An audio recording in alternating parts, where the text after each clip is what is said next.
Are we ready? We're ready. All right. Dad jeans. Dad jeans. Oh, Jeffrey. Brendan. Okay, so let's talk a little bit. Let's warm up. I like to drop the needle somewhere random so we don't have the pressure of starting right away. No.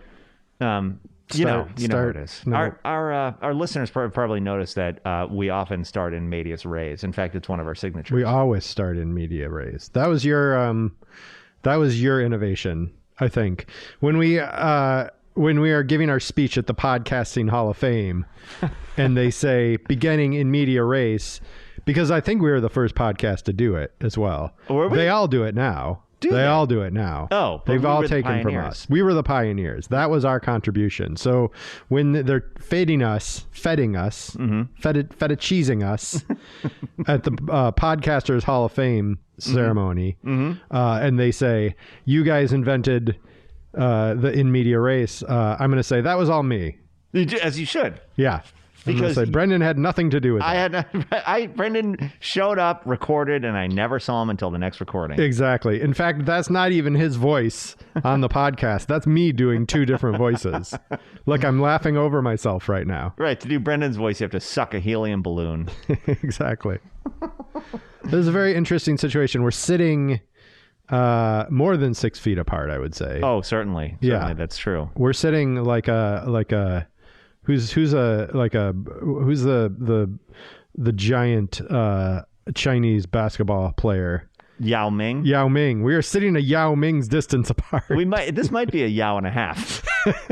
we're about a Yao and a half from each other right now. This is Yao 0.3. Brendan is wearing a mask. 1.3, The doors are open. Yep. I came in wearing a mask, thinking that I would be polite, and Brendan wasn't wearing a mask, and he gives me a big hug, so I take my mask off, and then he puts his mask on. Actually put your mask on. Oh, yeah, exactly. Then he licked my mask all over to get all that COVID off and into his mouth.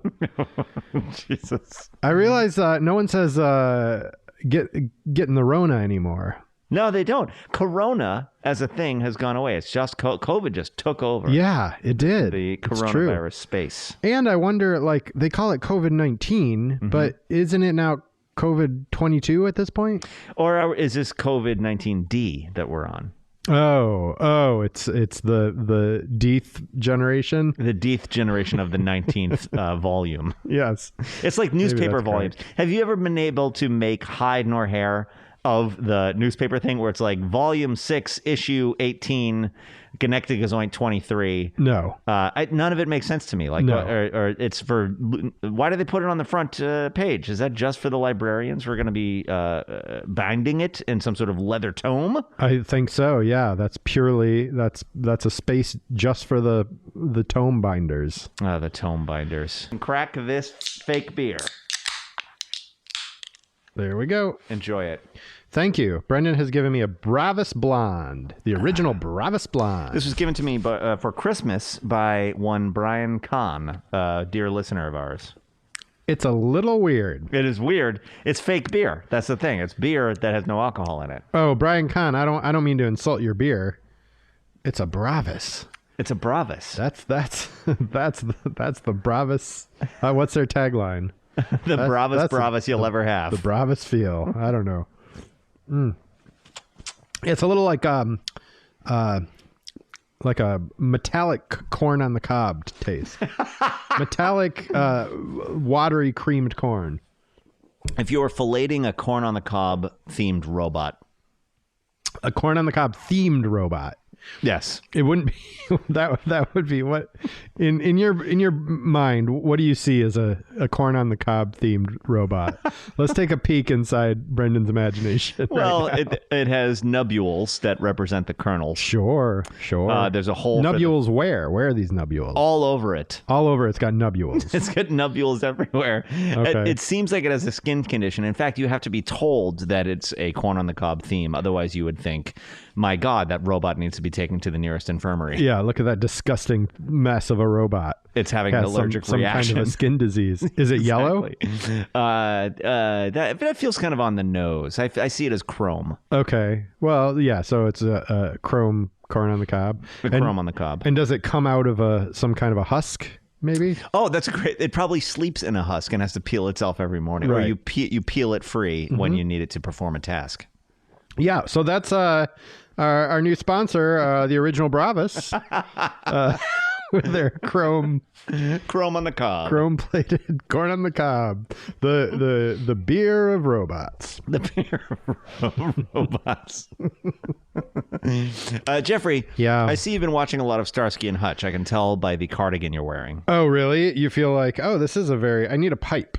Or I need Yes. to. I mean, I'm like I'm a Judd Hirsch character. Right Yes, now. yeah. It's Tuesdays with Jeffrey. I'm having. This is an alpaca sweater. Really? Have I worn my alpaca sweater here before? I don't know that you have, but let me say this: I love the way you dress, and I always have, and I've always been jealous of it. Oh, you're too sweet, Brendan. Will you feel take like me I'm clothes shopping? I feel like I'm a mess. I'm What a if we fucking had? mess. Could we do like a women be shopping montage, and Oh, I you love it. give me a makeover, like Absolutely. the two Corys and Dream a Little Dream? Yeah, absolutely. That would be great. What about queer eye for the queer guy? Yeah, or how about straight eye for each other? straight eye for each other, and the gay friend. So we were in this over the what season did we just get out of? Winter? It could have been winter. Yeah, over winter or in the before times. Meaning before the 2022 or whatever year we're in now. There was no before. There was no before. There's only Zool. Before sometime in the fall, maybe it was the fall, we rented a house in Idlewild with a bunch of our friends. I like Idlewild. And yeah, it was nice. What friends are these? Oh, I've got some other friends. Some famous movie friends who I won't be telling you about. The producer of Arlo the Alligator Boy, thank you very much, Excuse me. is one of my friends. You know Gary Belossardini? Oh, that's you just pulled that name out of your ass. That's impressive. Thank you. Not his name. But we're for the sake of pretend, we're gonna pretend that yes, that's exactly who it is. So Gary Belossardini and I are in this house. He's an Irish fella. In Idlewild, yeah, Irish Polish. And there's an alpaca wool store like at the bottom of the mountain that we're on. It's like a pizza joint and an alpaca wool store. I've been. I know exactly what you're talking about. Oh, really? Well, so I went into this alpaca wool store, and in my brain, I was like, I need like a Judd Hirsch sweater. Yeah. And I've always envied people with Judd Hirsch sweaters. And I go into the store and I look, it's nowhere to be found. And then I make a beeline over to the corner. There's a stack of forgotten sweaters that no one has touched in 30 years. Fantastic. And I rifle through it, and there at the bottom was the exact sweater I was looking for. Oh, that's excellent. And now I'm wearing it here tonight and drinking Robot's corn on the cob beer. I went to Peru, as listeners will know, years ago, and I found the perfect Starsky and Hutch sweater that you're talking about. Yeah. And I left it on a fence, and it's gone. So then I bought a less than perfect one at the foot of Machu Picchu, which is a total tourist trap in Aguas Calientes. Yeah. And that's the one I have to live with now. Was it still significantly cheaper than any other sweater you would buy ever in America? Yeah. Oh my God. Yeah. Yeah. But it's polyester, and the little llamas on it aren't as sprightly as they were on the other sweater. God, you always miss the ones you lose. You always miss the ones you lose. Peru. Brendan. Jeffrey. I'm a little depressed. Oh, let's talk about this. The doctor is in. Okay. How about you? You were. I texted this to you the other day, and you were like, "I'm a little depressed too." Yeah. In fact, listeners, we were due to record this 5 days ago. Yeah. And we were both too depressed to record. We couldn't even get off the couch. This is the first time in the 7 years we've been recording Dad Jeans that this happened. I was laying on the couch, and I called Brendan, as I do every day at 4 p.m. I called Brendan. So we can smoke a joint together. So we can smoke a joint just through the earpiece together. We don't FaceTime or anything. We do it old school. Yep. On landlines, actually. I have like a phone that's shaped like a kiss, like a lipstick. Oh, yes, and I have a hamburger pair of phone. lips, and you have a hamburger phone. And we talk, and we lie on our backs, and we curl our fingers through the cord and put our legs up against the wall. And I work on my my Keanu montage. What do you call those things where you collage? My Keanu collage. My latest Keanu collage. Your vision board of Keanu Reeves. Keanu Reeves. Exactly. Okay. Flipping through magazines. Yeah. Just like as one does. One does. I might sometimes go on, prop myself up on my elbows. On my belly and then cross my legs behind me. I might do that sometimes. But sometimes we break out in songs from Grease. Sometimes. Or Bye Bye Birdie. Or Bye Bye Birdie. And if I had a nickel for every time we get into that no you hang up loop.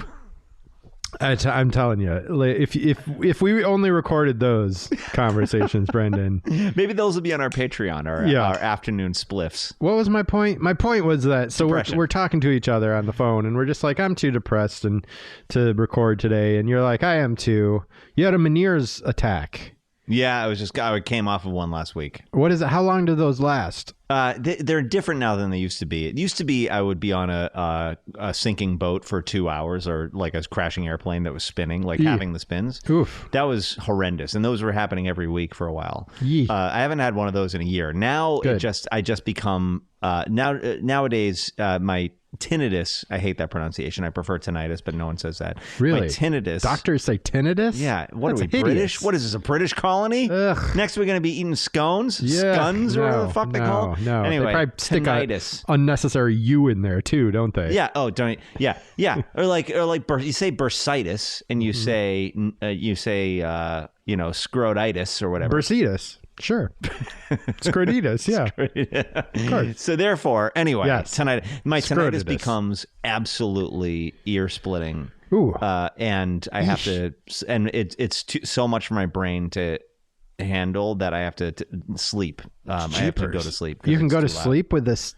What is it? It's a piercing, is it like a bird, like a eagle screeching in your head? It might as well be. It's cicadas. Have you ever heard a field full of cicadas? Sure. Like a high-pitched electric grind. Yeah. It's that. I hear it right now. I mean, it's with me all the time, but it becomes so loud that I literally can't do anything else. Wow. It's horrendous. Triggered by anything, or just you never know? No, It just it's comes out of cyclical. nowhere. It's like a migraine. It's like a cicada. It's cyclical. It's like cicadas. Yeah, I have one cicada that lives in my head. And have you had anyone just look in your head to make sure there isn't a cicada that snuck in there? Do you know how much that would explain? Yeah. Pretty much everything. Pretty much everything. It would explain your taste for this beer. It certainly would. For one thing. He gave me a care package. It was this beer, another beer, some beer nuts, and other stuff. It was lovely. That's so nice. He's a lovely friend, that guy. So you were feeling depressed. Why were you feeling depressed, Jeffrey? Talk to me. The doctor's in. I'm sick of the same. I'm sick of the same-o, same-o. My life is same-o, day in, day out. This goddamn pandemic world that we're living in, Brendan. It's just, I haven't set foot in an office in 2 years. And at one point I would have thought that would be amazing, but I miss it. I miss the people. I miss being around people. I'm just like sitting there talking to boxes on a screen all day. And I don't even think they're real. I think like someone has computer generated these people to be my coworkers. Yes. And to keep me like, I don't know what they're keeping me from. You're being used as a render farm when you fall asleep. I feel like it. Yeah. They're rendering their way through my brain or something. I don't know. It's like, I just want to be excited about something again. You know what I'm saying? I know what you're saying, man. I had very close pals at Fox Broadcasting Company, not Fox News. We're talking Ramona. Talking Shannon. The moments We're in talking the night. Ian. We're talking Joe Pollock. We're talking other pals. Right. Danny. There are all these great people. I like that you don't even stop for me anymore. I can't because every time I was like, he's going to go further into the song. Nope. She LinkedIn'd to me. Oh, she did. You can't verbify LinkedIn. That's interesting. Oh, you certainly can't. And I didn't respond. What a dick I am. Interesting. Like was she like, hey, Jeffrey, it's Ramona. Yeah, she wanted to, because I said that I had shaved my beard in a new way on one episode. And she said, I checked into your LinkedIn profile, or I friended you on LinkedIn because I wanted to see your new beard, but it's not here. And then I felt ashamed. And I was like, well, maybe I should put my new beard face on LinkedIn. And I haven't done that yet. And so I never responded to her out of fear and guilt. And this is a phenomenon where you're like, I can't get back to this person until I do this thing that earns me the right to get back to them. And then you never do the thing, and then you never get back to them. I give myself these kind of little check boxes before I get back to people all the time, and therefore I'm a terrible correspondent. Yes, me too. You know what I decided? You know what I realized recently, which I don't mean to steer us away from this conversation, but go steer. I cannot. I even when I'm willfully trying to develop OCD, I can't do it. I am not inclined toward OCD. I see. Like when I'm running, I'll be like, if I can make it to this place, then my children won't die in a horrible car crash. And I'll get like halfway there and I'll be like, fuck it. I can't even convince myself to have OCD. Oh, man. Healthy OCD. That means jinxes won't stick to you either. I think maybe jinx is the plural of jinx. My whole life is jinx, dude. Jinxes have stuck to me my entire life. Oh. Man. Born loser, this guy. I'm the jinx. I'm the original Robert Durst right over here. God rest him. Or maybe not. God rest him. May that guy rest in peace. Rest in power, Robert Durst. So I know anyway, my whole point with foxing is that like I have been going through the very similar thing where I have really started to miss people. Miss strangers. Yes. Shooting the shit. I've never had more fun than when at any work scenario than when I was shooting the shit with Shannon.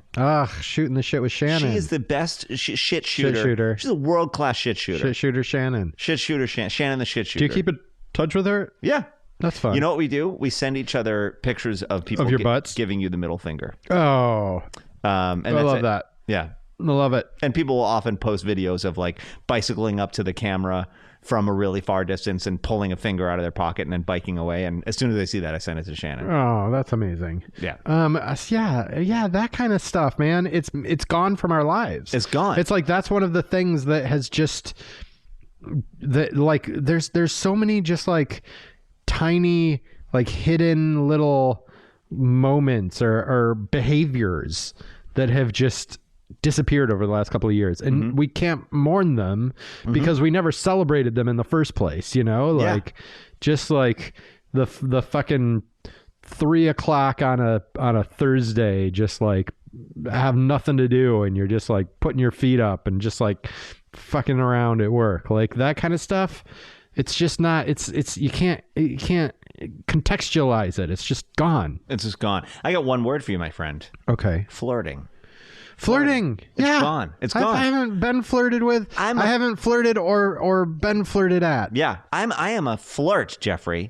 Don't mean nothing. I'm a happily married man.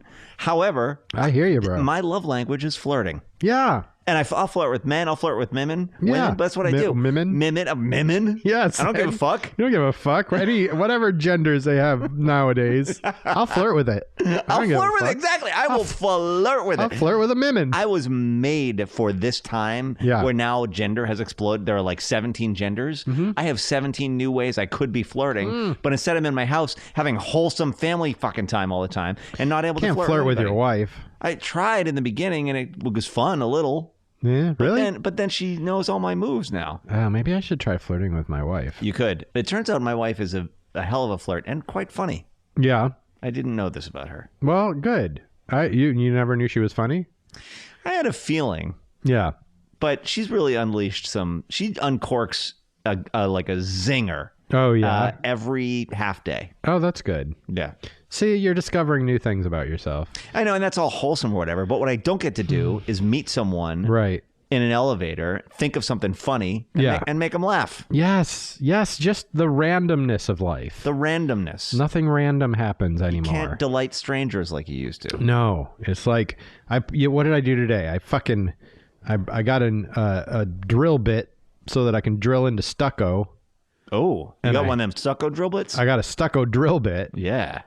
And I drilled some holes in my wall. Was the wall made of stucco? It was made of stucco. Uh-huh. And I put a little clip inside it.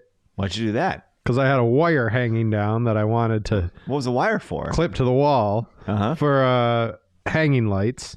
For a string of hanging lights. Oh, I see. And then I took another stucco drill bit. You have 2 of them?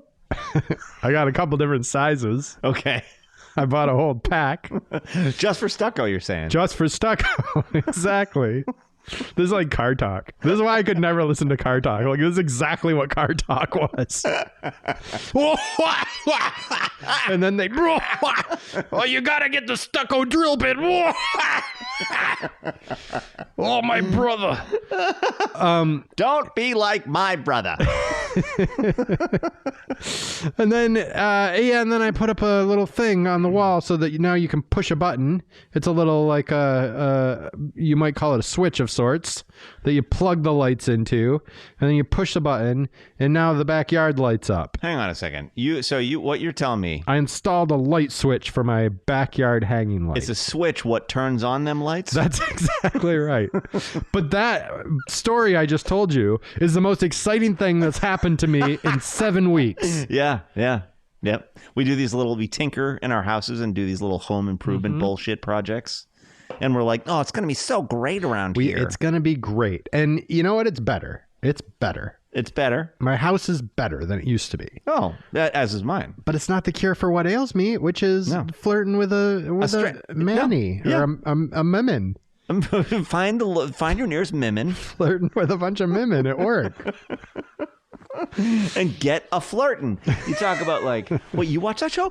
I love that show. And then you just do the thing, and then the next time you see him, you do a line from the show where you're like, the rainbow doesn't end here. And you point at each other and finger guns. Yeah. Then you see him again, and they're like, I'm really unhappy in my life. And you're like, wait, is that from the show? And they're like, no, I really am. Yeah. And then you have an affair. And then you have an affair. Then you in the hug bathroom for too long. Yeah. Find a broom closet. Yeah. I miss it. Yeah. Yeah, I haven't had anyone to talk about Yellow Jackets with. I understand that's a show that one should watch. I mean, you could. Have you finished Station 11? I haven't started Station 11. Oh, do you have a treat ahead of you? I know. The people give me... There are just so many things to do. Yeah. But, and we would have, at work, we would have had the Station 11 people. We would have had the Yellow Jackets people. All right. And then you have the softball game to sort it out. Yeah. You got the guys who watched the Bills and Chiefs game the other night. How about that? Holy How about shit. being a Kansas City fan? Holy shit. I caught the end of it because all my office, like a lot of people work in Rochester. So they're all Bills fans. Yeah. And I was at a bar and I was like slacking with one of my coworkers. We went out to eat with the family, and the your game family just happened to be on. Yes, my family. I see. Yes, no, the family of the woman that I met in the broom closet. Right. Yeah. At work. Your second family. My second family. Yeah. I let them call me Dad. They call me Mimmin. Mimmin, I told you not to call me on this phone. So yeah, in like within the last like 2 minutes of the game, there were like the fucking trajectory changed like 6 times. Yeah, in the last minute of play. It was insane. Like minute and 8 seconds. That was completely insane. And, sometimes you got to give it to Kansas City. I mean, the people of Buffalo have suffered plenty. Oh, yeah. Well, that's why I was slacking with my friend at work. And I was just like, at the last, I mean, like, I think Buffalo scored with like 13 seconds left. I'm like, yeah, dude, like celebrating. And then, like, right. It comes back, Yeah, they get the 3 quick first downs and then kick the field goal and then sudden death overtime. How did they get the ball? Whatever. I only How did Kansas City get the ball? Yeah. Because it's a coin it's a coin toss. Wow. It doesn't go to whoever. Yeah, that's a bad So that rule. What that is the capricious brutality of life writ large. Amen, brother. Yeah. How do we stop being depressed? Oh, yeah. We're depressed, aren't we? Yeah. Maybe we'd do a podcast? We could. Should we start right now? We have to snap out of it. Oh, that was such a good segue. That I gave up? No, that's fine. I had a good segue. We were just like, in my head, I was like, maybe we should do a podcast. And you're like, let's get started right now. Boom, theme song, smooth. We're just flying this plane right into the hangar. Oh, let's try that again. No, let's not. I'm done. We're over it. I'm sorry. We screwed it up. I can't even. You're not even fun to flirt with, Brendan. Jesus, disaster. Sad. Disaster. Oh. Well, we've lost our rhythm. Yeah, well, we have to snap the fuck out of it, Jeff. We have to smack each other. We have to learn how to survive in the apocalypse and just be okay with it. It'll never be the same again. The world existed for the baby boomers to enjoy. They were the generation that got to just like fuck the shit out of the world. So true. And now they're out and there's no world left. And they're like, well, sorry, this was here for us. But they're still in charge. Oh, when are we going to get rid of these fuckers? I know. Nancy Pelosi will be 116. Yeah. And still be Mitch McConnell, and still be wearing her sunglasses at a jaunty angle. It's unbelievable. Nancy Pelosi is a very powerful woman and plays 4D chess. I got no complaints. Yeah. But it would be nice if someone below 90 were in charge of the American government. Yeah, it sure would be. But I will say this. Where's our wonderkind? This Joe Biden calling Ducey a stupid son of a bitch, fucking great. It's good. It needed to be done, and I wish he would do it on a not hot mic, like all day long, every day. I bet he does, and just be. I mean, like, no, I just wish that it would be like that. That wasn't like a rare oopsie. Like I wish he was out there fucking hammering these dudes to their faces every day. Yeah. Oh, it'd be great. No, not going to get that, though. I don't know. I feel bad for this guy, Biden. It's like, the world's falling apart, man. Like, he is keeping it together with, like, strings and sealing wax, you know? Yep. Like, yeah. I don't know. Well, that's a good segue, actually, into our first segment. Oh, let's do our first segment. Grave New World. Grave New World. We're all gonna die because it's a grave new world. It's a never-ending shit show and we're all gonna die. It's a grave new world. Wonderful theme song, Jeffrey. Oh, thank you, Brendan. You're welcome. I got this new mic that I'm talking into right now, and I realized I texted you and Brian L. Perkins over the weekend that I did some recording with it, and I realized for 30 years I've been recording songs and I've hated the way they sounded, and I realized just this weekend that it's because I had a shitty mic. Oh, yeah.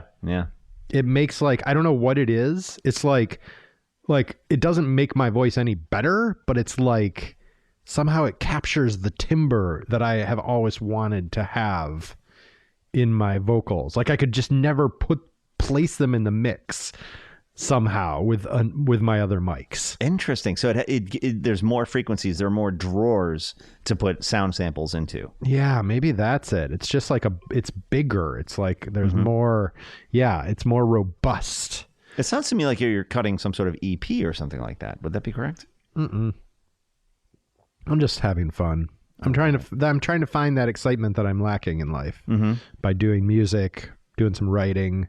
Look at this guy. You're going to find it, Jeff. Thank you. I'm sexing chickens. You're sexing chickens? Yeah. Sexting chickens? Sexing them. And I'm not. You're sexing them? That would be weird if I was sexting them. Are you assigning sexes to chickens? Yeah. I'm figuring out what their sex is. Wait a second. Aren't all chickens female?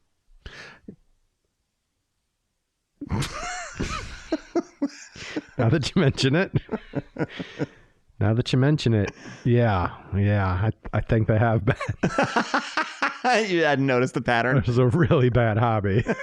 Yeah. I've been sticking my finger up their anuses for no reason. Oh, Jesus. Have you been mistaking their anuses for their vaginas? I don't think chickens have vaginas. They do everything out of one hole. Oh, like an owl. Yeah. They just got one hole. Owls don't have assholes. They just poop out of their mouth. Is that true?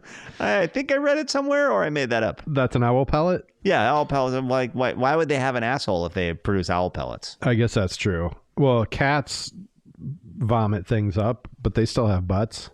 So you're saying cats have a butt on both ends? I guess so.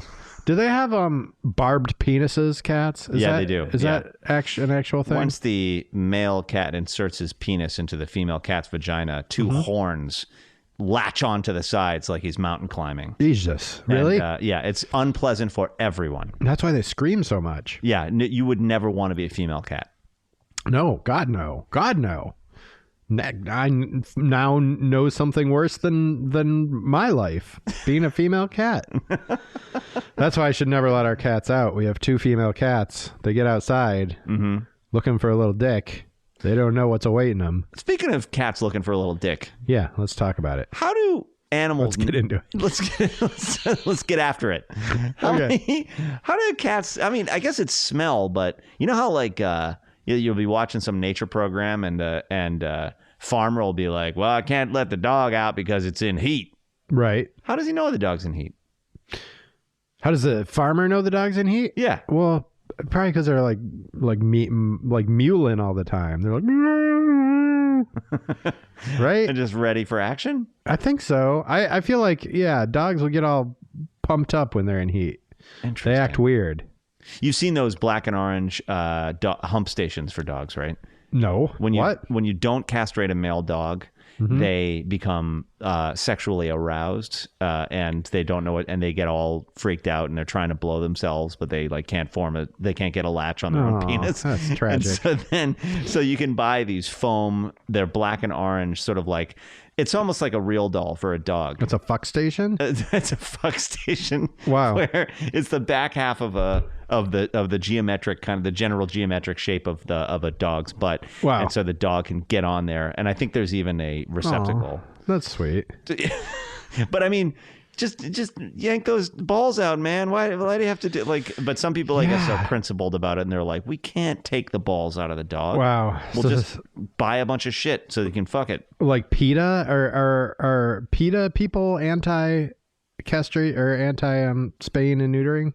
I'm sure they might. No. They're pro because otherwise new animals that aren't wanted get born. So they must be pro. That seems antithetical to their let animals live free ethos. Maybe this is for breeder dogs, like purebreds. Yeah. Or people who are just like perverts. Yeah, who just want to see it. Just want to watch their dog. It just occurred to me, Walt is a purebred dog. Yeah. And maybe I left a lot of money on the table by getting those balls yanked out. Oh, yeah, you did. You made a mistake. Could have bred him. Could have bred him. He could be humping his fuck station right now. Out there. Put a bell on it so you know when it's happening. Yes. I love it. So then you can invite the neighbors over to watch. This is Grave New World. This is my Grave New World. That is this is the gravest of the new worlds. Okay, so in my Grave New World, Brendan. Bring it. I hate to focus on this COVID because we're all done with it. But here's the thing. Have you seen this? I actually didn't even watch the clip because I just hate this fucking person. But do you know who Barry Weiss is? I don't. Oh, he sang. Close. Not Barry White. Barry Weiss. It's a Bari. It's a woman. Oh, I see. And she was a writer for the New York Times, and she got shit canned, I think, because her coworkers hated her or something, and she said she was canceled, and she's just a public prick. Essentially, a bit of a gadfly. A little bit of a gadfly, you might call her. And she was on Bill Maher's show the other night, and I didn't watch the clip because I just saw it. Everyone was tweeting about it the day after, and she had this big thing about how we're done with this COVID, no more of this COVID. I'm sick of this having to wear a mask, and it's time we stop living by this progressive rule and get back to life, and she gets a big round of applause from the audience. She does on the Bill Maher show? Yeah. What the fuck? Well, they're all fucking kind of libertarian. I was just going to say the same. Yeah. They verge on libertarian. Yeah. And he's gotten more he's gotten to be more of an asshole and more conservative leaning. Because of the Muslim thing.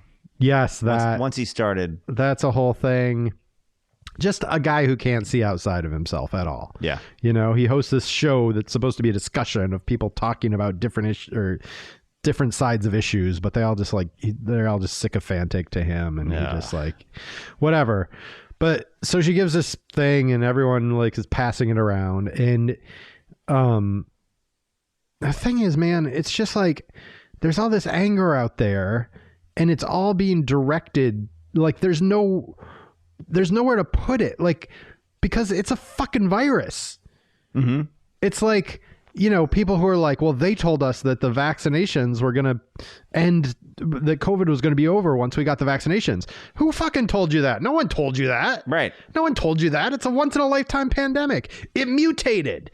Like, how are you going to fucking point your finger at Anthony Fauci or Joe Biden for not being able to predict Omicron, you know? And especially with these dumb fucks who aren't getting vaccinated in the first place. Yeah, these dumb fucks who are just looking for a reason to not get vaccinated, or people like this creeper on Bill Maher or Bill Maher himself, who are just like, they're fucking self-centered assholes, and they're just like, I'm done with it, you know? And it's like, or Robert Kennedy Jr. bully for you. Yeah, or this fucking about? guy. Yeah, this garbage person. Cheryl Hines, his own wife had to come out and apologize for him. And who's Cheryl Hines? She sang that song about being in the bar on a Tuesday in the middle of the day, right? All I want to do. What if God is one of us? Have some fun. No, that's Sheryl Crow. Oh, okay. Cheryl Hines was Larry David's wife on Curb Your Enthusiasm. She's married to Robert Kennedy Jr. She Yes, married sir. a Kennedy. She bagged a Kennedy. She bagged a Kennedy. Not bad. But yeah, I bet not great for a Jewish girl to have her husband out there making Holocaust jokes. Oh, for fuck's sake! Or Exactly. references. But sorry, what were you going to say? Well, now I know which of Bobby Kennedy's kids hit my dad in the head with a rock. Obviously, it was Robert Kennedy Jr. Obviously. That was a kid. I'm glad he got drop kicked over that bush. Me too. He deserved it. Bobby should have spilled the fucking milk over his head after that too. I'll Teach him a lesson. I wonder if I could bring him to launch a civil suit for having beamed my dad in the head with a rock. I think you could. You have all the proof here on Dad Jeans. I do. I'm sorry, Your Honor. I'd like to podcast submit to as prove it. evidence this conversation that was held by two podcast hosts in Los Angeles. Exactly. Aren't you one of the podcast hosts? That's neither here nor there. Jury, you will disregard who the hosts are of Dad Jeans. Every Thursday morning at 6 a.m. Look for it in your feed. Yeah, man. I feel like we're just going so screwy as a society, and it's not like we're just so not used. We're so used to everything being political that, like, when something isn't really political, when it's just like an act of nature, like we have to like find a way to fit it into some kind of a political lens so that we can be angry about it. Yes, exactly. We have to draw the terms of engagement. Yeah. And it ends up with a really stupid discourse. Yeah. That's just like, how do you fucking know?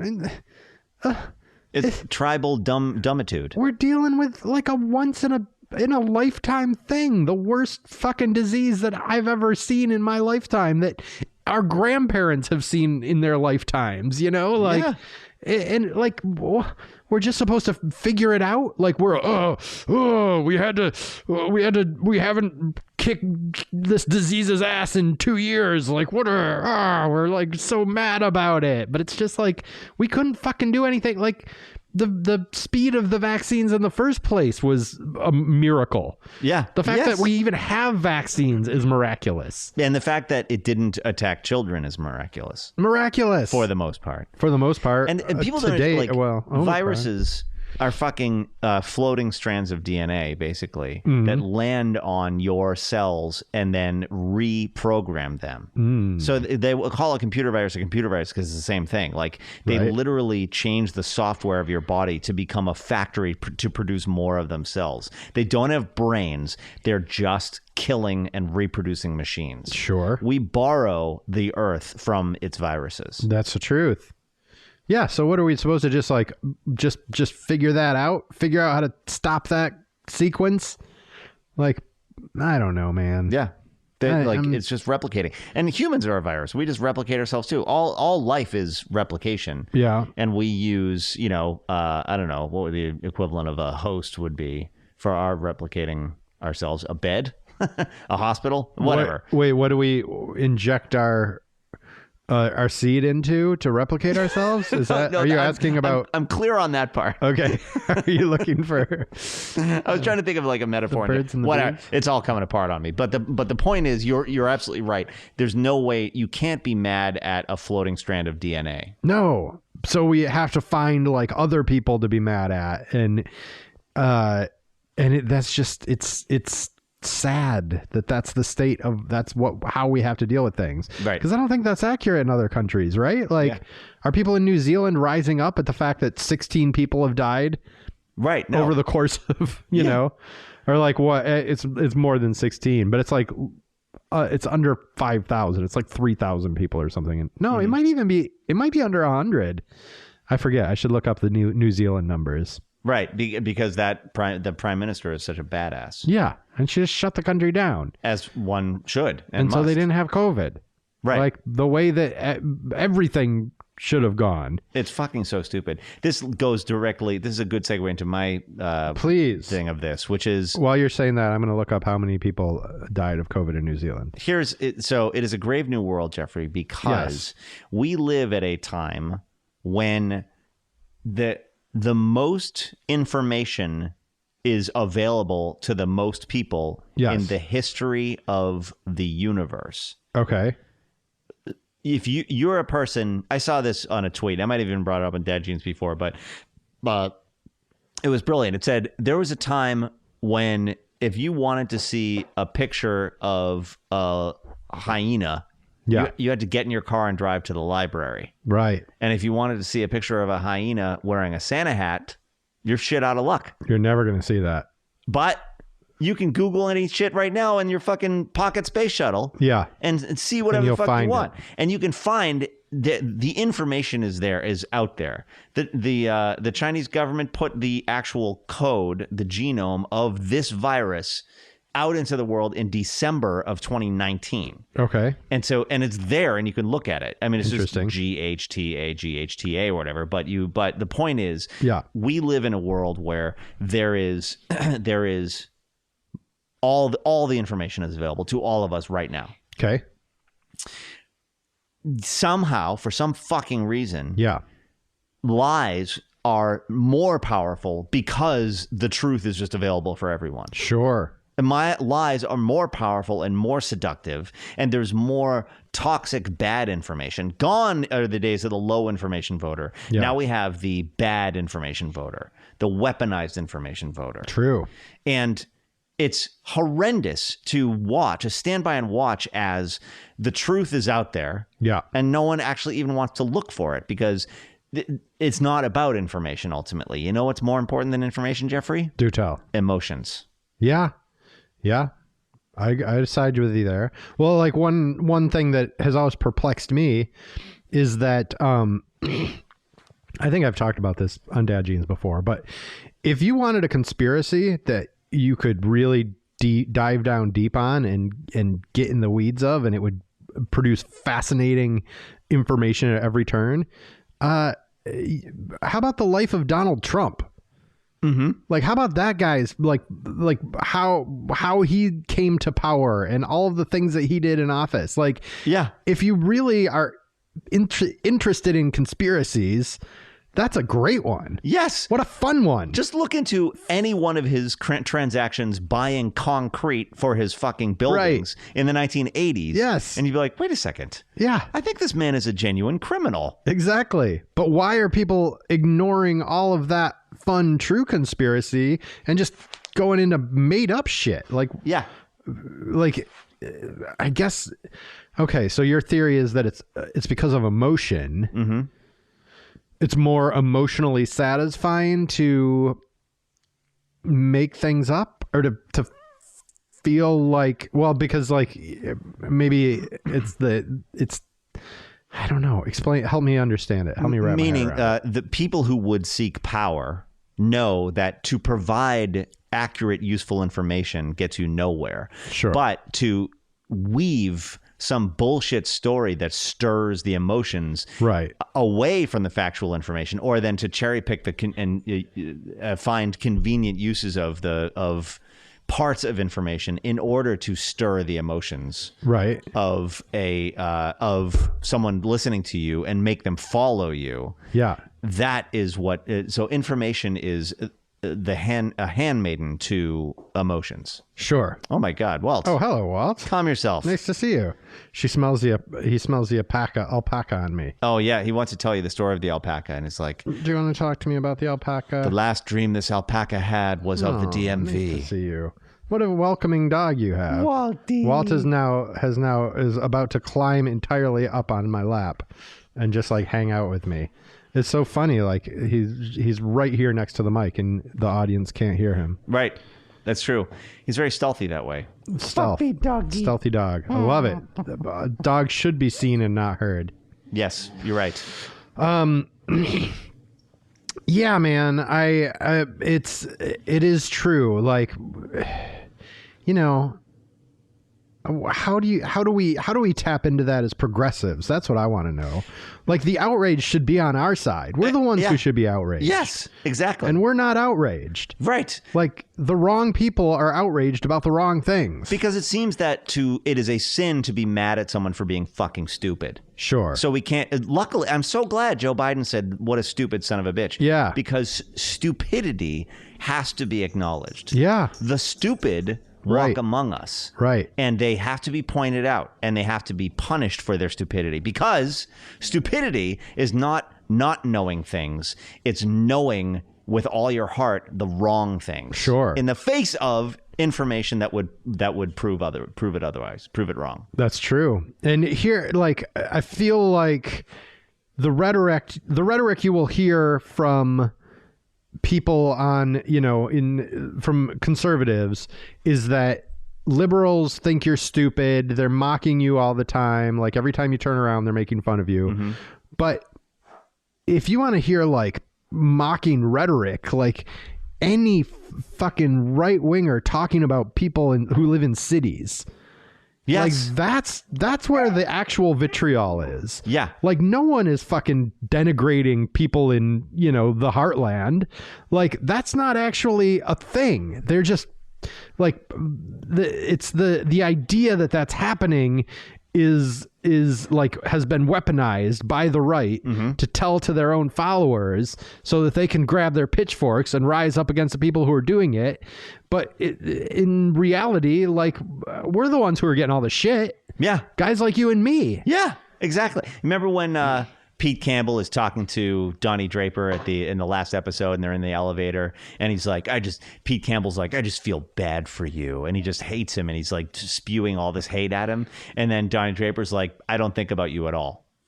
Yes. I feel like we're and it's Yankees and Red Sox fans too. I'm not saying I'm stopping short of bringing in a superiority factor here. Yeah. Because it's not what. Luckily, I have no horse in either of those races. So. Good. Yes. Be as much of a dick as you want to be. Yeah. But what I mean is, like, the people who are in the exurbs and the rural communities who are being told they're being made fun of by the city dwellers. Yeah. Think that they are the sort of the center of the universe of the city dwellers, and all we're doing is clenching our fist and staring out the window, and being like, God, they're driving me crazy. Right. Yeah. But in fact, we don't think about them. Right. There's no think. I mean, I do get a little bit annoyed by the stupidity. I fucking hate those stupid rednecks. Let's be honest. Yeah.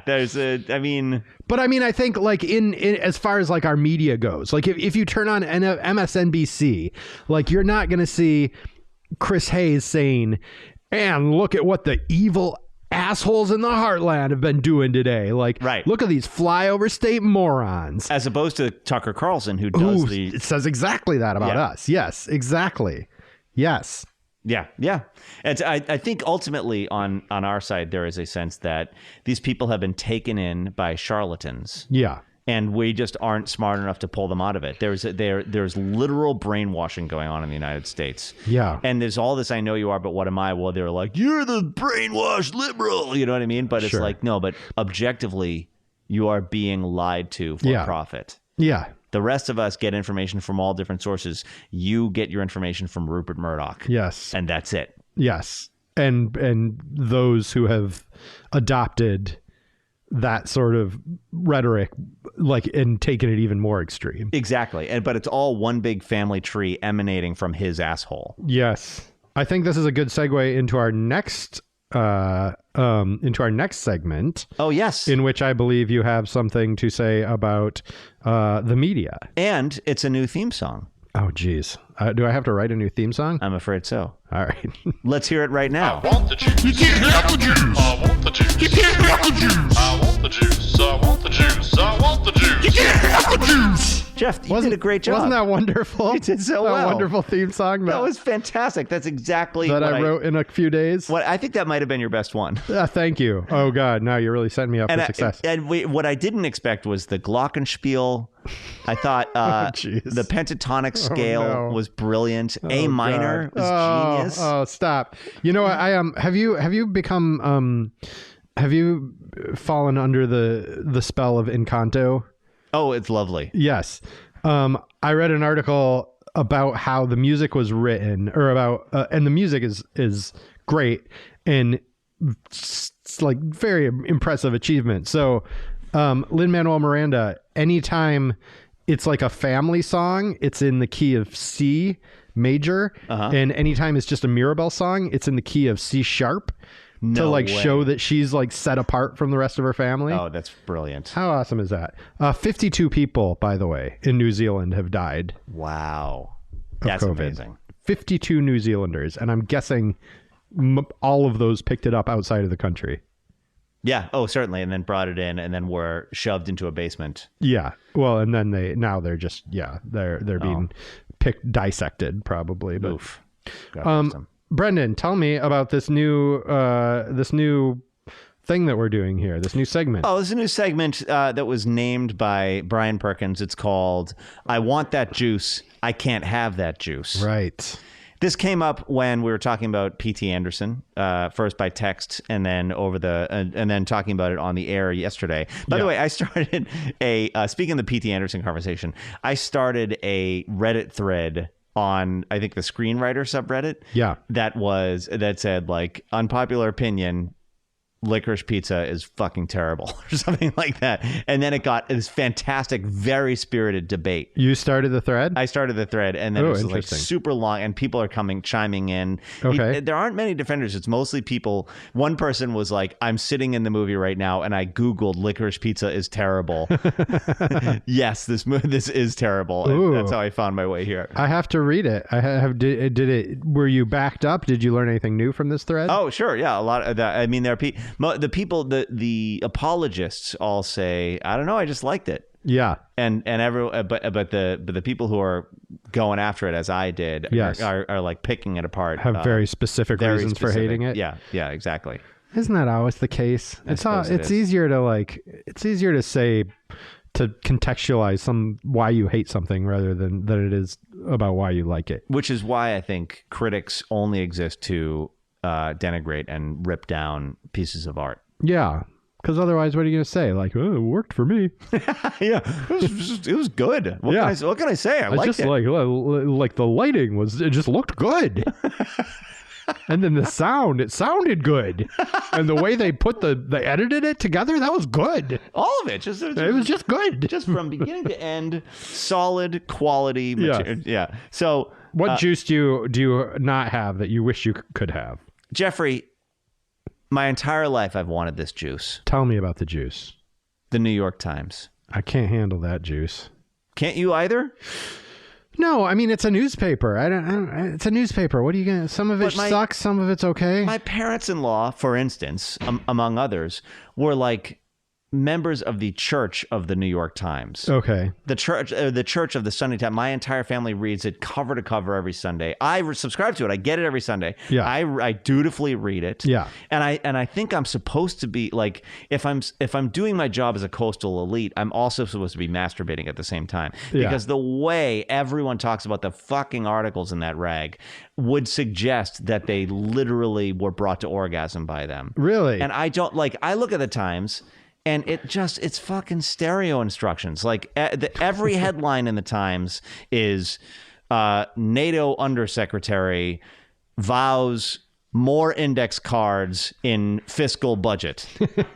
Every headline in the Times, and I'm like, I'm supposed to now. It's a snooze fest. It's a snooze fest, and then I'm like, oh my god, this article has 19 paragraphs on the NATO undersecretary and his fucking index cards. Yeah. And I'm like, okay, I'm not going to read the beginning. I mean, I'll look at the headlines to know what the hell's going on. Yes, of course, Russia is about to invade Ukraine. At the same time, China will do something and we'll be in World War III in about a month. Yeah.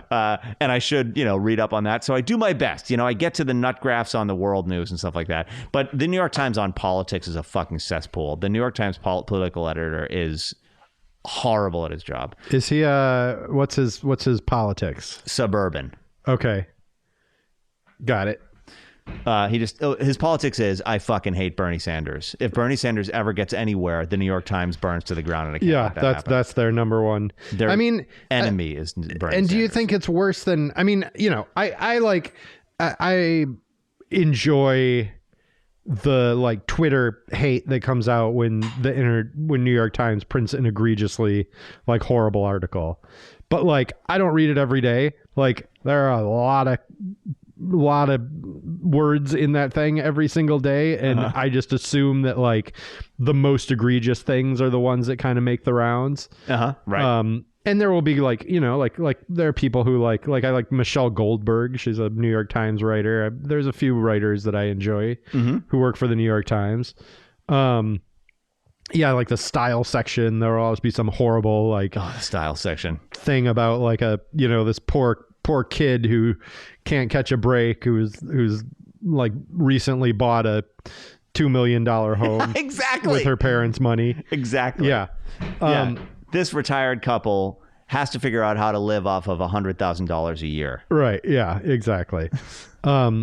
So I mean, I feel like it's still, you're saying you don't have that awe for the gray lady, right. You don't have that reverence for it. Yes, precisely. You wish you had. I've been surrounded my entire life by people who kneel at its altar. Interesting. And even your can't get there. Boston Globe people? Yeah. Oh, really? The New York Times is you want every reporter in the country. If the New York Times calls and is like, you want to come work here? Any reporter, no matter where they were, would uproot their family and go straight to the Times. Wow. But I'm going to say this to you, Jeff. Yes.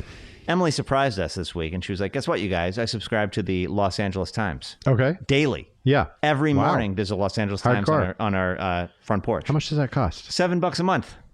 Are you kidding? Nope. For print Los Angeles Times? Yeah. Wow. And that's cheap. It's short, it's digestible. They do a lot of if it bleeds, it leads. To read the Times, you're like, oh, I guess we live in a violent city. But it just shouldn't be that way. Right. They're still oh, crime. I think crime is overreported and good shit is underreported. And it whacks everybody out. But it's not erudite. It's not erudite. Yeah. It's not erudite, but yes, exactly. It's not erudite. And so it's that you don't feel like you're in a club, you're going to be found out as the fraud in this club. Right. But also, it has the crossword and Sudoku in it. And Oscar, and we all do the crossword at breakfast every morning now. Oh, how fun. And it's fucking great. And Oscar brought the crossword to school today. Oh, my gosh. So he could work on it on his own. Look at that. You're raising a little intellectual, aren't you? Yeah, that's what it feels like. Wow. Thanks to the Los Angeles Times. Wow. Well, thank you, Los Angeles Times. Yeah. I like the LA Times. I think it's a fine paper. That's the thing. It's just yeah, you don't have to be. I mean, I hear you on that. The New York Times is just it's so daunting. It's such a giant slab of things. Yes. Of information. And you're just it's like the manual for Photoshop. Yeah. Yeah. It's just ugly and tiny words. Yes. And yeah, I hear you, man. And it's they won't even put, in paragraph 17, they'll tell you that, by the way, Donald Trump fired everyone at the post office, which is why in an article about why your mail isn't getting to you, right, exactly, or whatever. Yeah, no, I'm with you. I like the Washington Post. I'm a postman. I am also a postman. They know how, especially in the beginning of the Trump administration, I was the Post is doing this correctly. Yeah, I mean, everyone's got they all have their boners, but I feel like at least the Washington Post is accessible. You're right. The New York Times is daunting. It repels people. Yeah. It's repellent. It's repellent, and it so soft pedals on authoritarianism that it is playing violin on the fucking Titanic right now. Yeah, which is unbelievable because there's too intellectual about it. They're like, well, it just seems that we're going to be a right-wing dictatorship by the end of the decade. Right, and they're printing David Brooks articles about how like, I can't understand what happened to my party. Right, exactly. You know, I was at a party, or I was at a coffee shop the other day, and I overheard two people talking about. Yeah, and there's no, but their practiced, studied lack of outrage at every horrendous thing that happened in the Trump administration every hour. How the way they reported it as if it was still the Obama administration, because it's the president, therefore it deserves a presidential tone in the approach. What basically destroyed the country, and we've been a slow motion car crash ever since, because by doing so they legitimized that motherfucker. And everything about him. And they also like set up Joe Biden for total failure, because now he's being judged like in the same or he's being framed in the same way that Donald Trump was framed. Mm-hmm. And it's like, yeah, we had a madman before, and now this guy's might be a madman as well. Like it's very much like they haven't rectified that at all. They haven't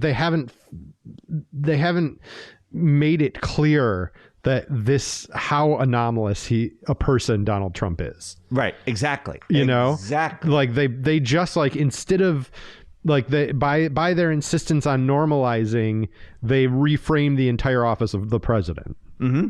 And make it so and that lowered it. Like any party that is filled with sociopaths is going to have a fucking field day. Yeah.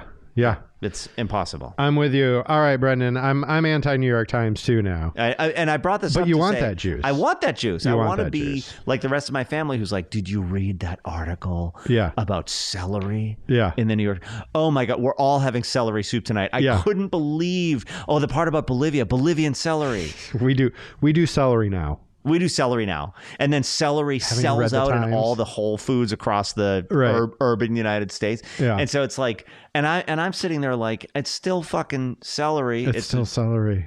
And but now the Church of the New York Times has proclaimed it a holy relic. Right. And so now everyone has to get, and everyone's like, oh my God, the celery article. and then they're going to, apparently the author's going to be on Terry Gross. I met the author once, the author of the celery article at a party. She was amazing. So I can't. Anyway, I want that juice. I can't have that juice. Well, thank you very much, celery author. Well, thank you very much. Well, Gary Belostradini, I want to say thank you for being here. I'm with you on that. My juice that I wish I had that I don't have is Radiohead. Really? I'll be honest with you. I want you to be honest with me. My favorite Radiohead album is their first one. The one that everyone hates. Honey? Pablo Honey. They hate that one. It is nonstop jams on that record. Well, Creep, I mean, come on. That's every song on that record is anyone can play guitar. That song made me fall in love with them. And then everything since that has been just a gradual decline away from music. Right. It's just like, now it's just like, yeah.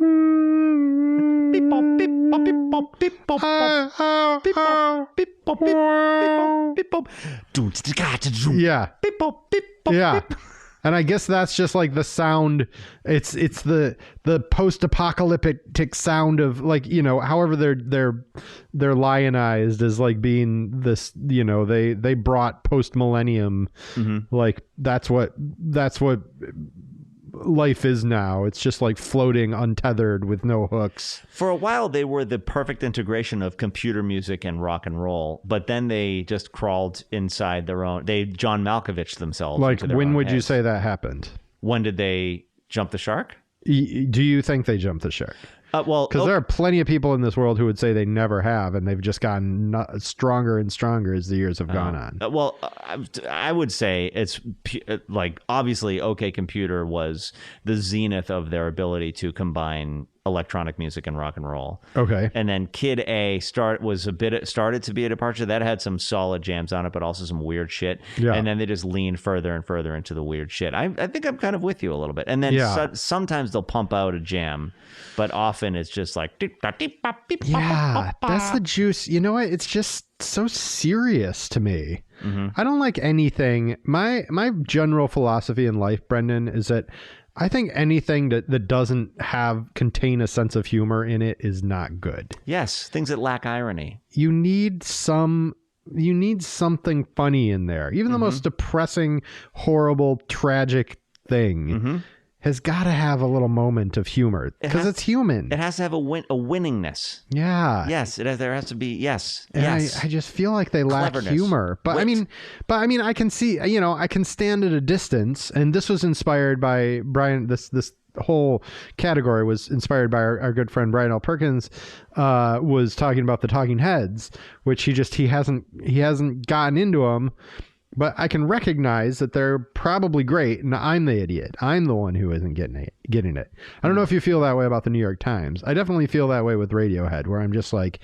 Oh, I feel like I'm the idiot with the New York Times. I don't understand what's so great about it, and I feel like that makes me the idiot. Okay, well, that's fair. Yeah, I mean, that's how I feel about Radiohead. I mean, I'm not opposed... Like, and yes, like through Kid A, I would have called myself a huge fan. Like, I went to see them. They didn't tour for 6 years or something like that. And I went to see them in New York. Like I waited in line overnight to get tickets to see them. Like that's how big a fan I was. Wow. When they came back for Kid A. Mm-hmm. And then I just I just realized at a certain point, like this music does not affect me emotionally at all. And therefore, like, I don't think I like it. Because I can't respond to something that doesn't affect me emotionally. It's intellectual music. It isn't. It feels like intellectual. Information music. Information music. And some people can get like deep into that, like that's what some people listen to music for. Right. Not me, man. Yeah. Not me, man. You're in it for the emotions. I'm in it for the emotions. I could listen to like a 13-year-old girl just like wailing on like a zither, you know? Like who can't play for shit. And she's just like, hey, my dog ran away. And I'd be like, I'm fucking rocking out, dude. If she's seeing that dog, if she's painting a picture of that dog and the loss of that dog and the dog's gone. Yes. Like, when you told me. Yes. That kind of shit. You know what I mean? There you go. Yeah. And how about that song, Tibetan Rock Stars by Hop Along? I love Hop Along. I don't know Tibetan Rock Stars. I don't know that song though. That's their big jam. That's their big. You jam. Always say that. It's not their fucking big jam. Look on Spotify. It's the one that Spotify played for you. It's their number one song on Spotify. If you go like the popular net tracks or whatever. Maybe I would know it. I'm sure it's not the chorus isn't like Tibetan Rock Stars, Tibetan Rock Stars. No, it's probably like some. It probably has those words probably aren't anywhere in the song. She does say it. That's just so good. That song is so fucking good. All right, I'll take a listen when I get home. Club rock, like it's pure rock in the club. Yeah, see, her voice is awesome. I don't know. I don't understand how she does that with her voice. No, she's doing something weird with her voice. She's doing something so rock and roll. Well, everyone, listen to Hop Along. I'm sorry. Go ahead. What were you the last thing I was just reminded myself. We signed up Oscar for Kid Row here in Los Angeles, which is a boxing, some kind of underground boxing club. It's a fight club for 8-year-olds. Yeah. Okay. It's for kids to play they play in a band. Oh, cool. So every Monday at 4:45, we drive into this alley in Atwater Village across from Zebulon. Yeah. Oh, actually, remember when you and I met at that rehearsal space? Yeah. That is his classroom, that rehearsal space that we were in. Oh, nice. And he goes and he plays like keyboards or guitar. They have a drum set and they have like counselors who are going to do the thing, who are going to teach them how to be in a band. So the kids get an experience of being in a rock band. Whoa. And he's going to sing next Monday. Oscar is going to be the lead singer. And he's going to sing Uprising by Muse. Oh, wow. Jeez, I don't know that song. It goes like, they will not destroy us. Oh, yeah, I know that song. That's difficult. I know. He's going to sing that? I got to learn him this week. Jeez. Good luck with that. It's pretty exciting. Wow. That's cool. Yeah. So I think the Hazel and the Eli would also really like this thing. Maybe. They're not joiners, my kids. Can't get them to join things. We'll see. Hazel's been writing songs with their cousin. No shit. Yeah. Such a musical couple families. Such a musical clan, you people. I don't know, man. I don't know. I don't know. That's one thing I have tried. This is my. Have I told you my theory about how I know that nurture is more, or that nature is more important than nurture? This came up briefly last week, but tell me more.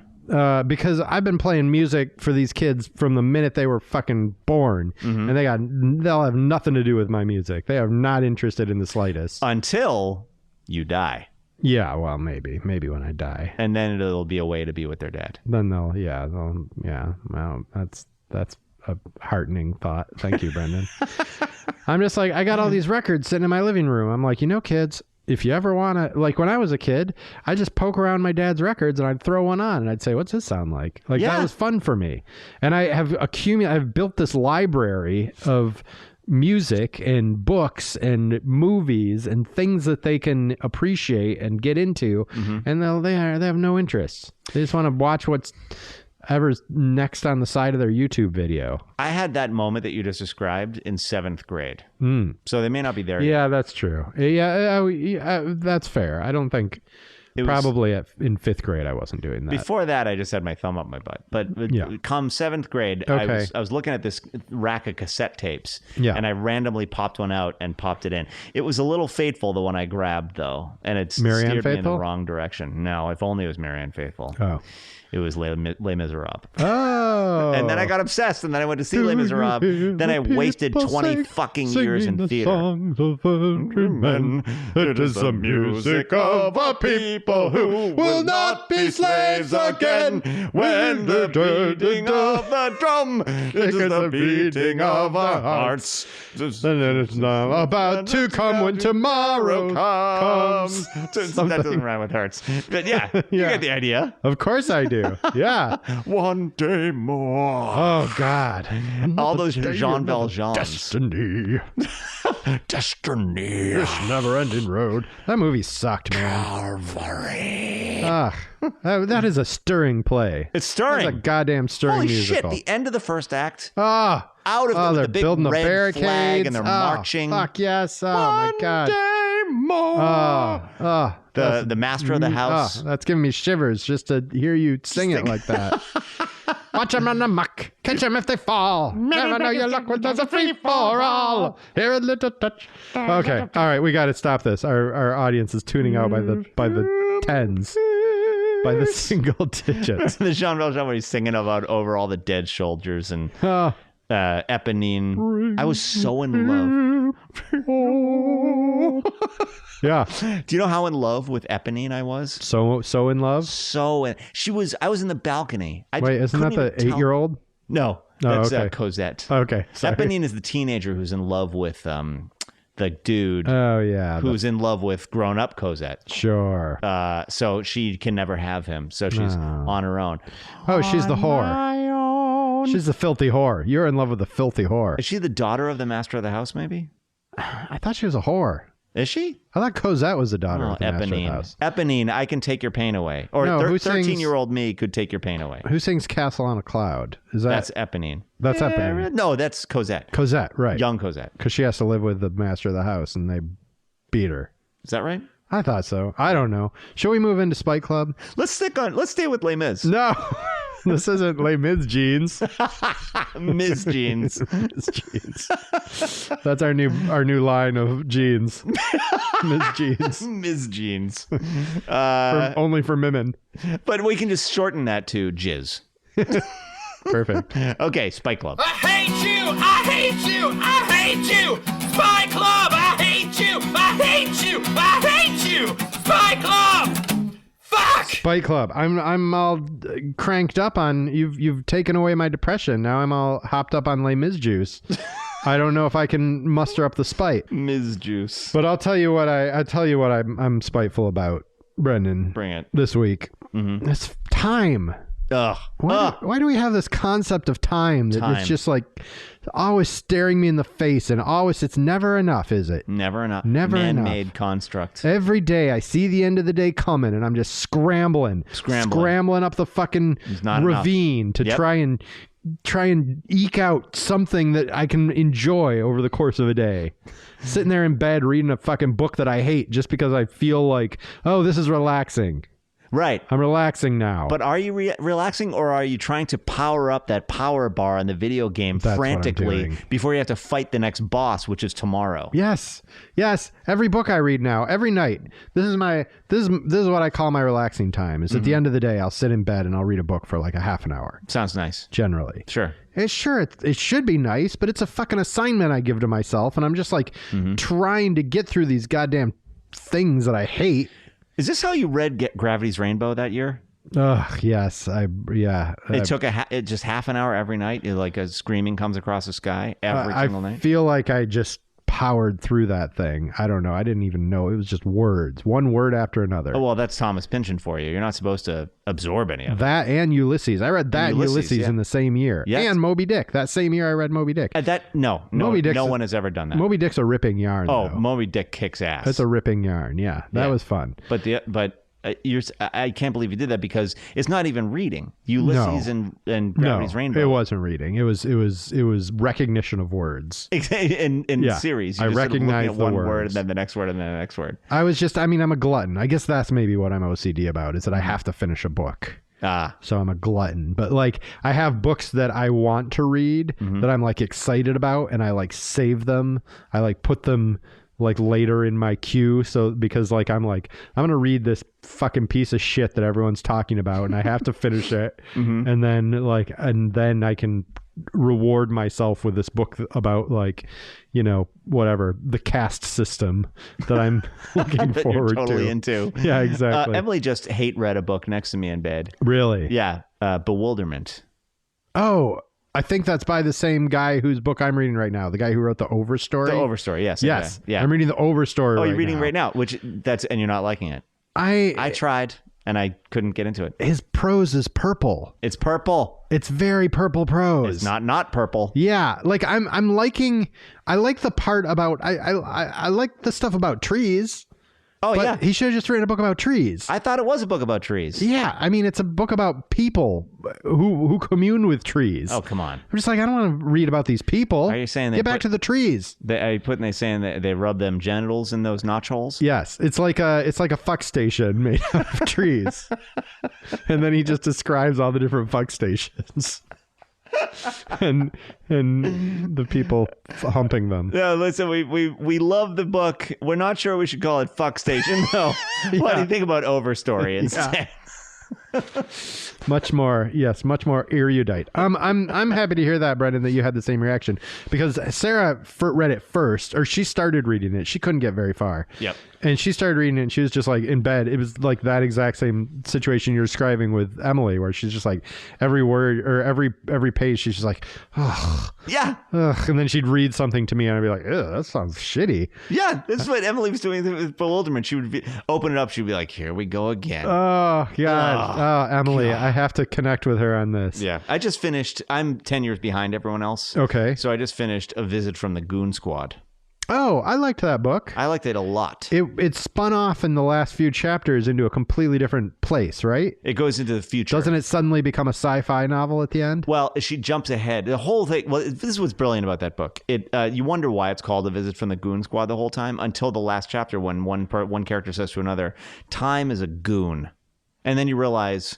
time, it's been about time, speaking of time, and what time does to people. Yeah. And so that's been the theme of the whole book. And so the last chapter is way in the future from when it was written. It actually, the last chapter takes place in the 2020s. Oh, wow. Which we're in now, of course. Yeah. And it's Apocalypse, of course. Is it? No. It's I don't remember. No, it's like a concert at the World Trade Center at Ground Zero. Does Elvis Costello figure into that book? Nope. No. Seem to remember Elvis Costello figuring into it. Maybe I was listening to Elvis Costello as I read it. Oh, but Sarah read another book of hers recently that she was obsessed with. She loved it. Jennifer Egan. Oh yeah, and she just came up with a sequel to The Goon Squad, which is called I don't know, some Glass House or something. More Goons. More Goons. It's from the Goon Squad. Yeah. Part 2. Part 2. Too goon, too furious. A second visit from the Goon Squad. The Goon Squad returns. The Goon Squad goes to China. The Goon Squad. I'm trying to think of all the Bad News Bears ones. Right. The Goon Squad hijacks Hawaii. I don't know. Did they go to Hawaii or what something? What did Bad News Bears do? I don't know. Anyway. So time. Yeah. That's what I hate. Yeah, I'm just time. sick of it. I'm just sick of it. It's lording over me. I wish I could get my head out of this. I want, like, this is, I think, tying into my work issue, is that it's just like, I got a very generous, like, Christmas vacation, and that was great, but it's just like, that your time is just being rented out every day. Yep. And there's no, it's just like there, like that whole day is just like you owe that to the man. Mm-hmm. And like, I just want to be freer about time. I want to be able to, like, do 5 hours of something in the morning that has nothing to do with work. And then, like, I'll come home and maybe I'll do a couple hours, and you know what I mean? Now, okay. Yes. I'm going to push back on you a little bit. Okay. I suppose I have that freedom to do that. Yeah. Right now in my current situation. Yeah. As a person who doesn't have a job to report to per se. I have several jobs to report to but what I have done is filled up the day, and now I work all day and all night. Right. No, I know. I mean, when I was a freelancer, that's what I would do. I guess that's my point. Is the problem is the alternative, freelancing. Unless you're unless you're like Matthew McConaughey or something, you're just like high all the time. Right. And you're like, I feel like going on in a rowboat. Yeah. No, I know. Like, yeah, if you had that kind of job, maybe that's it. Like seasonal work. Oh, being an itinerant fruit picker. Yeah. Yeah. That sounds lovely. Yeah. Or the people, those guys have all the life. They have it made. Or the people who work in the crab fishing boats who work for 4 months a year. Just work their asses off. Yeah. I'm thinking more like a pussy job, like being an actor. Ski instructor. Like Matthew McConaughey. That guy, he can work he's on hard for like 2 months on a gig. Mm-hmm. And and then you just get to do whatever you want to do. And how hard is fun. he on? Because it's like a crafts table and he's sitting in his trailer. Yeah, it's not that hard, and it's probably a lot of fun. You're like with people all the time. Oh, like yeah. The hard Flirting. thing is like maybe you have to wake up at 4 a.m. some morning or something, Which is not hard if you're gonna be making a movie that day. It's just awesome. And then you just get to hang out with your friends, and like maybe you'll have to cry that day. Maybe that'll be a little bit of a sad day for you, but. But you can get there if the paycheck is right. And the props guys are funny. Yeah. And the makeup ladies give you a big hug, and they're like a second mom. Yeah, and That's everyone the worships life, you man. because you're Matthew McConaughey. That's got to be nice too. You have to exercise a lot, though. A lot. Yeah, he spends a lot of time getting that body in shape. Mm-hmm. But maybe that's lovely. Maybe that's super fun. It must be nice to rely on it. Actually, another perfect segue into my Spike Club. Tell me your Spike Club. Athletics. Okay. The Oakland Athletics? No. Lowercase a. Okay. Jeff, my body has begun to break down on me. Yeah, I'm in my mid-40s. I'm not in my mid-60s. I feel that, baby. I'm in my mid-40s. Yeah. And I think the reason it's breaking, like, I can't do dick without getting injured. Right now, I have tennis elbow, and then the other day, my left shoulder was stiff. Yeah. Like, my body just will not cooperate all of a sudden. Like, there's always something wrong. Oh. Or I just get injured. Like, I don't have the coordination, and I'll fucking slice my thumb off. You know? Broke my arm on a hoverboard. You broke your arm on a hoverboard, exactly. Yeah. And I have realized why this is so, and why I keep thinking that it's in 160s ordinarily that this happens. Yeah. Because that is true for people who engaged in athletics when they were young, unlike myself. Right. And I teach at Occidental College, and the emphasis on it, you go on those tours of the campus, and they're like, this is our incredible stadium, and here's the gym, and here is more of the stadium, and here's the pool. Right. And when you come here, you will be a exercise machine. Apparently there's also reading, but I may not get to the library because the point is athletics, kids. And everyone's like, athletics. And the parents are like, athletics. And everyone just like spends all their time at practice. Thinking about having games. Doing the intramural sports. And if there isn't a game this weekend, let's have a pickup game. Right. And so that is an entire dimension of life. Yeah. I say this, by the way. I'm a fan. I'm a sports fan. The Bills and the Chiefs. The odd Dodger game. At you can watch Chavez it. Ravine. I love watching. While drinking a corn on the cob beer. Yeah. And But the thing is, I was supposed, there's a whole dimension of life. My brother did it perfectly. He played soccer and was on the tennis team. And so he was fit. He was fit, is fit, and is very successful in his life. He's got a wonderful career. He's got a lovely family. Yeah. He still plays soccer on the weekends. He's smart. He's funny. He's tall. He's handsome. This guy, and what an asshole. And it's fucking because he engaged in athletics like he was supposed to, and which I was supposed to, but I didn't, and now I am coming apart. Yeah, no, it conditions your body for the rest of your life. Yes. I didn't believe that to be true. I absolutely that was me too. I was a sedentary kid. I didn't do shit, and now I run like once every 2 days. I run like 2 to 3 miles. Go on with your bad self. And my fucking leg, like for the last couple of days, I went to like kneel down on something, and my kneecap just went blink. Right. Like it went in the wrong direction. I'm like, what? My kneecap isn't supposed to do that. And now like my upper leg is all sore, and I'm just like, I went running today. My ankle's all fucked up. I'm just like, gotta push through it. And I keep thinking like, it's going to get better one of these days because like I'm conditioning myself. But you'd think. No, because we didn't do that conditioning when we were younger. It's decades late for that, brother. Yeah. No, man, I'm with you. I'm with you on that. We don't have the sinews. No, the tiny muscles between our bones. No, and it's made it my like weight has always been like difficult for me to like keep down because like I just don't have that baseline of being fit. Yeah. Me neither. Never did. I was fine. Like I never thought about it, and I was skinny or whatever until I was 23. Yeah. And then I ate one nacho. Yeah. And I gained 40 pounds. It was a 40-pound nacho. It was a 40-pound nacho. Yeah. But I never shit it out.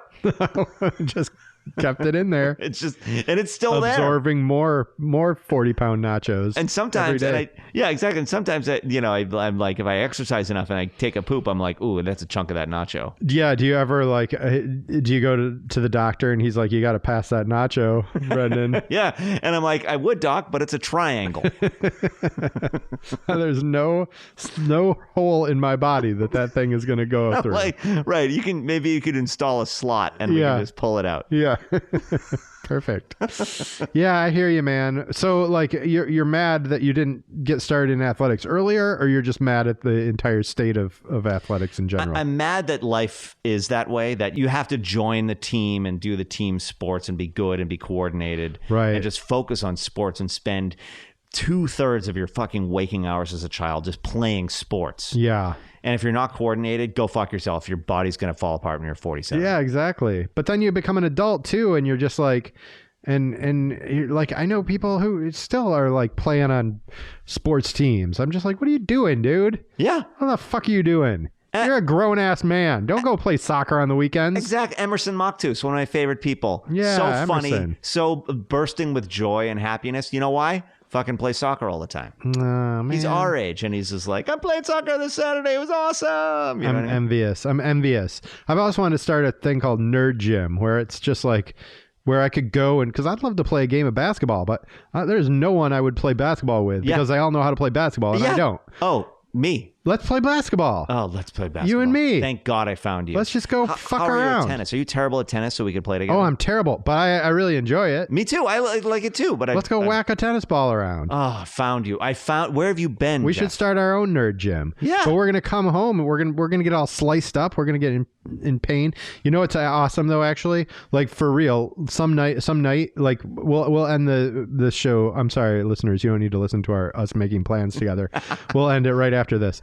But up at my in my neck of the woods at Loma Alta Park, they have lit tennis courts that you just walk onto and play, and no one plays there. Oh, excellent! Let's go do that some night. I love it. I gotta just whack a ball around. I gotta get over my tennis elbow. Give me another couple of weeks. Get over your tennis elbow. Thank you. You're welcome. All right. I think that's it. Jeffrey, it's been a pleasure. It's been a true pleasure, Brendan. You pulled me out of my funk, and for that I am grateful. Oh, I am glad. You pulled me out of my funk. All right. Well, let's go listen to some funk music. And put it back in? Put the funk back in? Put the funk back in. All right. Good night. Good night.